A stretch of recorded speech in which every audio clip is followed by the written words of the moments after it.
Hi friends, welcome to future தமிழன் channel. இது உங்கள் சேனல். நம்ம இன்றைக்கி பார்க்க போகிறது என்னென்னா, தஞ்சாவூர் பிக் டெம்பிளுக்கு தான் நம்ம போயிருந்தோம். இந்த கோயில் பார்த்திங்கன்னா ரொம்ப பெருசு. இந்த கோயிலை ஏன் பிக் டெம்பிள்னு சொல்கிறாங்கன்னா, அதாவது பெரிய கோயில்னு சொல்கிறாங்கன்னா, இதோட ஸ்ட்ரக்சரும் இதோட பிரம்மாண்டமும் தான் சொல்லுவாங்க.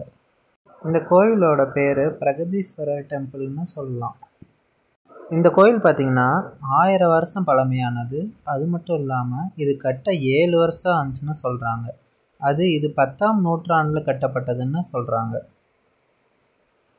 இந்த கோயில் அமைந்துள்ள இடம் பார்த்திங்கன்னா தமிழ்நாட்டில் உள்ள தஞ்சாவூருங்கிற இடத்துல தான் இந்த கோயில் அமைஞ்சிருக்கு. இந்த கோயில் யாரால் கட்டப்பட்டது? முதலாம் பேரரசர் ராஜராஜ சோழரால் கட்டப்பட்டது. இந்த கோயில் 1987ஆம் ஆண்டு யுனெஸ்கோவால் உலக பாரம்பரிய சின்னமாக அறிவிக்கப்பட்டது. இப்போ நம்ம முதல்ல நுழைஞ்ச இடம் பார்த்திங்கன்னா மராத்தா கேட்டுன்னு சொல்கிறாங்க. இது கோபுரம் கிடையாது, ஃபஸ்ட்டு என்ட்ரன்ஸ். இதில் பார்த்தீங்கன்னா ஒவ்வொரு இடமும் மைன்யூட்டாக ஒர்க் பண்ணியிருக்காங்க. ஒரு சின்ன இடத்துல கூட டீட்டெயிலாக ஒர்க் இருக்குது. இங்கே இருக்க போர்டில் என்ன இருக்குன்னா, தஞ்சையில் சோழர்கள் வாழ்ந்ததை பற்றி டீட்டெயிலாக கொடுத்துருக்காங்க. இது வேணும்னா நீங்கள் வீடியோவை பாஸ் பண்ணி படித்து பாருங்கள்.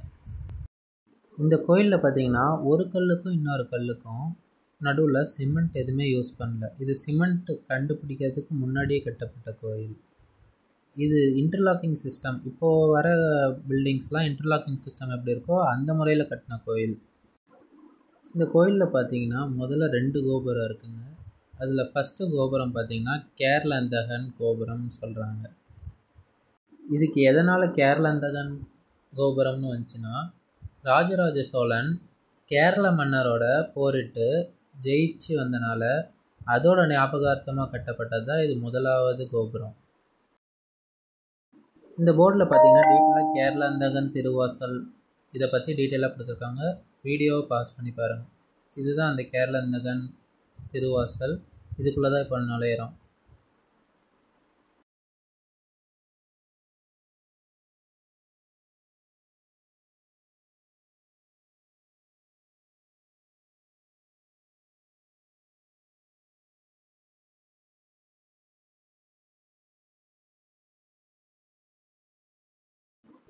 இப்போ முதல் கோபுரத்தை தாண்டியாச்சு. உள்ளே பாருங்கள், முதல் கோபுரத்துக்கும் 2வது கோபுரத்துக்கும் எவ்வளோ இடம் பாருங்கள். முதல் கோபுரம் தாண்டினோடனே உங்களுக்கு காலனி கழட்டி விட்டுறதுக்காக ஸ்லிப்பர் இது இருக்குது. நீங்கள் அங்கே போய் காலனி கழட்டி விட்டுட்டு உள்ளே பாருங்கள். திரும்பி இந்த கோபுரத்தை பார்த்தீங்கன்னா அதில் டீட்டெயிலாக எவ்வளோ சின்ன மைன்யூட் ஒர்க் கூட பண்ணியிருக்காங்கன்னு தெரியுது பாருங்கள். இப்போ நம்ம 2வது கோபுரத்துக்கு போகலாம். இந்த கோயிலில் இருக்க கோபுரத்தில் இருக்கிற சிற்பங்கள் எல்லாமே ஒரு சிவபுராணத்தின் கதைகளை பற்றி டீட்டெயிலாக சொல்கிறது தான் இந்த கோவிலில் இருக்கிற கோபுரத்தின் வடிவமைப்பு. இப்போ அடுத்து பார்க்க போகிறது தான் ராஜராஜன் நுழைவாயில். இந்த என்ட்ரன்ஸ் பார்த்தீங்கன்னா எவ்வளோ பிரம்மாண்டமாக இருக்குன்னு பாருங்கள். நீங்கள் இந்த வீடியோவில் பார்க்குறதோட நேரில் வந்து பார்த்தீங்கன்னா பயங்கர பிரம்மாண்டமாக இருக்குங்க. ஒவ்வொருமே சின்னதாக மைன்யூட்டாக நிறையா ஒர்க் பண்ணியிருக்காங்க. அது நீங்கள் டீட்டெயிலாக வந்து ஒவ்வொரு இடத்துலையுமே நீங்கள் பார்த்தீங்கன்னா ஒரு சின்ன இடத்துல கூட அதில் வந்து அந்த காலத்தில் இருந்த தமிழ் எழுத்துக்கள்லாம் எழுதியிருக்காங்க.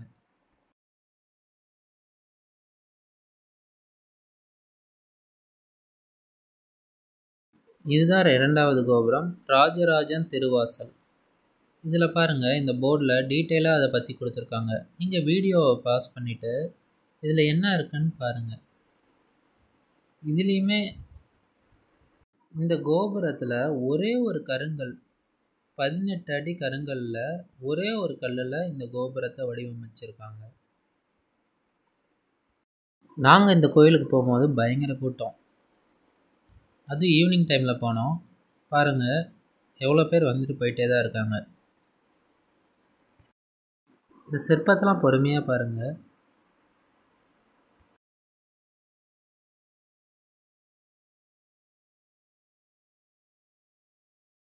இது 2வது கோபுரத்தில் இருக்கிற விநாயகர் சிலை. 2 சைடுமே விநாயகர் இருந்துச்சு. அதுவும் இல்லாமல் இதோட கதவு பாருங்கள், எவ்வளோ உயரத்தில் ஒரே கதவு. அதோட வெயிட்டு தள்ளவே முடியல, அந்தளவுக்கு வெயிட்டு. இங்கே பாருங்கள், இந்த தூணில் அந்த காலத்தில் இருந்த தமிழ் வார்த்தைகள்லாம் எழுதி வச்சுருக்காங்க. இங்கே பார்க்குற இந்த சர்டிஃபிகேட் தான் யுனெஸ்கோவால் இந்த கோயிலுக்கு 1987ஆம் ஆண்டு உலக பாரம்பரிய சின்னமாக இந்த கோயிலுக்கு கொடுக்கப்பட்டது. இங்கே பாருங்கள், அந்த காலத்தில் இருக்கிற தமிழ் எழுத்துக்கள் எப்படி இருந்துச்சுன்னு இதிலே பார்க்கலாம். இதோட தூண் பாருங்கள், எவ்வளோ உயரம் பாருங்கள். அந்த காலத்தில் யானை குதிரைகள் வைத்து தான் இந்த கோயிலை கட்டப்பட்டதுன்னு சொல்கிறாங்க. இப்போ 2 கோபுரம் தாண்டி உள்ளே வந்துட்டோம் கோயிலுக்குள்ளே பாருங்கள், எவ்வளோ இடம் பாருங்கள். அந்த காலத்தில் இந்த மாதிரி கட்டியிருக்கிறத பார்த்தாவே ஒரே பிரம்மாண்டமாக இருக்குங்க. கோயில் சுற்றி பாருங்கள், ஃபுல்லாகவே கல்லால் செய்யப்பட்ட தூண்கள், அறைகள் அப்படி தான் இருக்குங்க.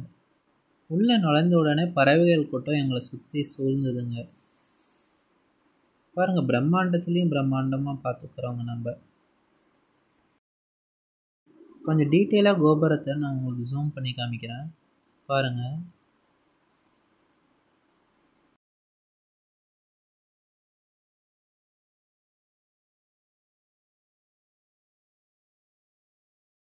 இதை இப்போ நான் ஜூம் பண்ணி காமிக்கிற இந்த கோயிலோட கோபுரம்னு சொல்லுவாங்க. இது கோபுரம்னு சொல்ல மாட்டாங்க, விமானம்னு சொல்லுவாங்க. இது உலகத்திலே 2வது பெரிய நந்தின்னு சொல்கிறாங்க. அப்படியே கோயிலை சுற்றி காமிக்கிறேன் பாருங்க. கோயிலுக்குள்ளே வில்வ மரம் இருக்குங்க. அதை நீங்கள் சுற்றி வந்தீங்கன்னா உங்களுக்கு நல்லது நடக்கும்னு சொன்னாங்கன்னு நானும் சுற்றினேன்.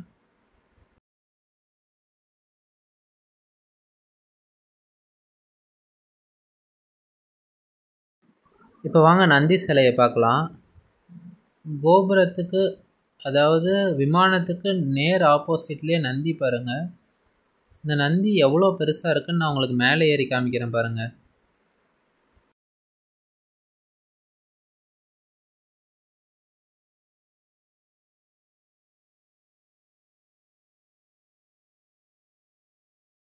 பாருங்கள், நந்தி பக்கத்தில் எவ்வளோ பிரம்மாண்டமாக நந்தி, இவ்வளோ பெரிய நந்தியை நாங்கள் பார்த்ததே இல்லை.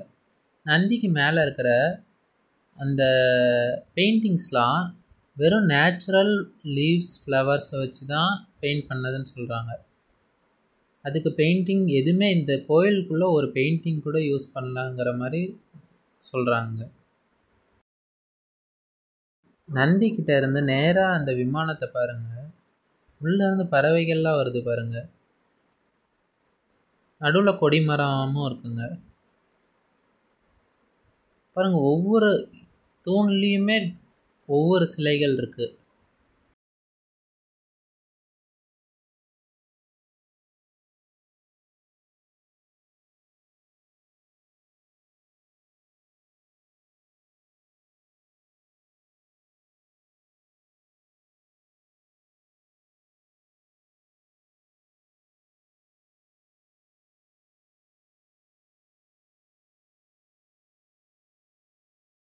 இப்போ வாங்க மெயின் கோயில் சிவன் இருக்கிற இடத்துக்கு போய் பார்க்கலாம்.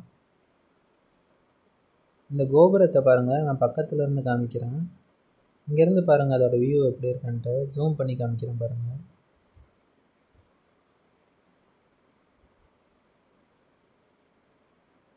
எவ்வளோ பிரம்மாண்டமாக இருக்குது பாருங்கள். சரி வாங்க நம்ம இப்போ உள்ளே போகலாம். நீங்கள் பக்கத்தில் நின்று பார்த்தீங்கன்னா நீங்கள் ஒரு சின்ன பூச்சி மாதிரி தான் இருப்பீங்க. அவ்வளோ பெருசாக இருக்குங்க இந்த கோயில்.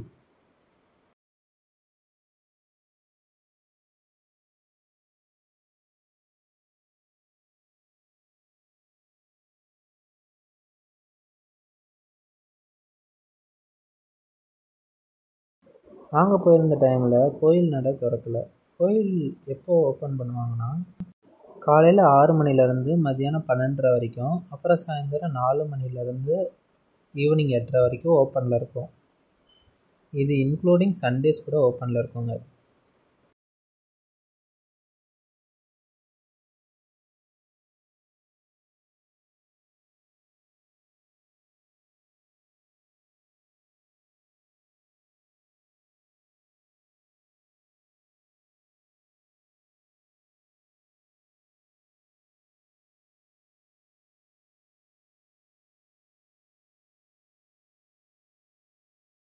கோயில் சைடில் இருந்து அந்த விமானத்தை பாருங்கள், அதோட ஸ்ட்ரக்சர் பாருங்கள் எப்படி இருக்குன்ட்டு.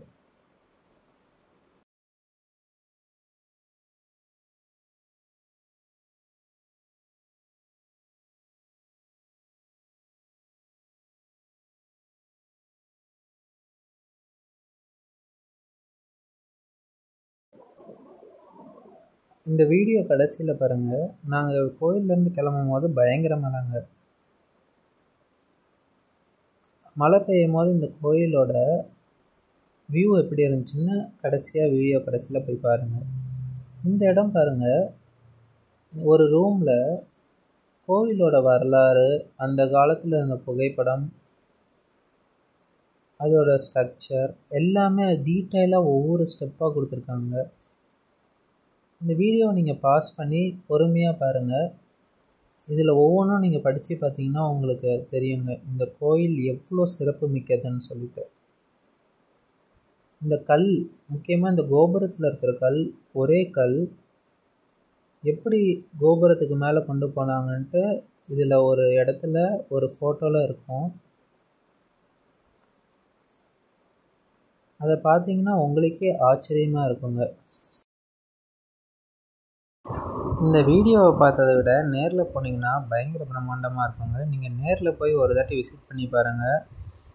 இந்த கோயிலோட ஆர்கிடெக்சர் அண்ட் இதோட பெருமை அப்போ தான் உங்களுக்கு புரியுங்க.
இப்போ பார்த்தீங்கன்னா கோயிலில் மழை பெய்யுது. மழை பெய்யும் போது பாருங்கள் எப்படி இருக்குது கோயில்ன்ட்டு.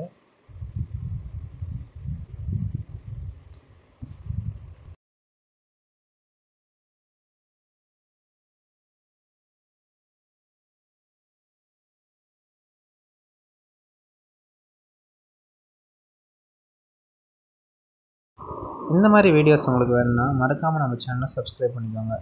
தேங்க்யூ ஃபார் வாட்சிங். This is Elangovan. பாய்.